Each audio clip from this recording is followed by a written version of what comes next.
कौन आपण पैसा खर्च कला बेले बिकलिया हुंती कौन आपण परम जक्ष कंजूस और मक्कीचूस अटंती किंतु लोक आगे शो बाजी करी देखे हबा पई इच्छा प्रकाश करती ताहले आस मु अछि ना आपण को बते देबी केमिति कम खर्च करी की बड़ लोकिया देखि ही परिबे। शो ऑफ करबा पई डाइनिंग टेबल ऊपर फ्रूट सजे के रखिबे किंतु खाइबेनी रखी रखी पोचगा करके फोपाड़ी देबे किंतु खाइबेनी कि काहाकू भी देबेनी आ जदी घर को कुणी आसंती ताहले तांको पचरिबे फ्रूट्स टिके काटी दउची से जदी मना कर देबे तुरंत यथा स्थान रे रखि देबे आ से जाऊ जाऊ फ्रिज भीतर नेकी पुरे देबे। शो ऑफ करबा पई सब घरे एसी लगेबे किंतु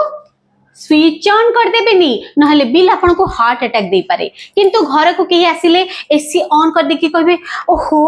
ए गरम मु तो गोटे मिनिट भी बिना एसी रे रहि पारेनी तापरे कुनिया माने जेतेबेले घरु बाहर को जिबे जाऊ जाऊ परे कबाट बंद करिवे आगो एसी स्विच ऑफ करिवे। जदि आपण गेस्ट मान को खाइबा को डाकंती ताहले बढ़िया बढ़िया आइटम बनेबे किंतु अल्प बनेबे और सेथिरे जब्बर राग पके देबे ताहले किए भी चामच रु 2 चामच अधिका खाइ न परिबे सीधा घर को धाइबे। आपण को घर को आसीथिबा गेस्ट मान को छुआ माने गला बेले तांको हाथ रे किछि पैसा दबा को चाहू नहंती किंतु जेहेतु आपण शो बाजी करबा को भल पांती किछि तो देखि हबा को पड़िबो तेनु तांको आगरे एमिति एक्टिंग करिवे जेमति आपण हजार हजार टंका कोठी कोठी रखि दिचंती पाउ नहंती तो दरंडी हेबे शेषरे मन दुख करी कहबे ओहो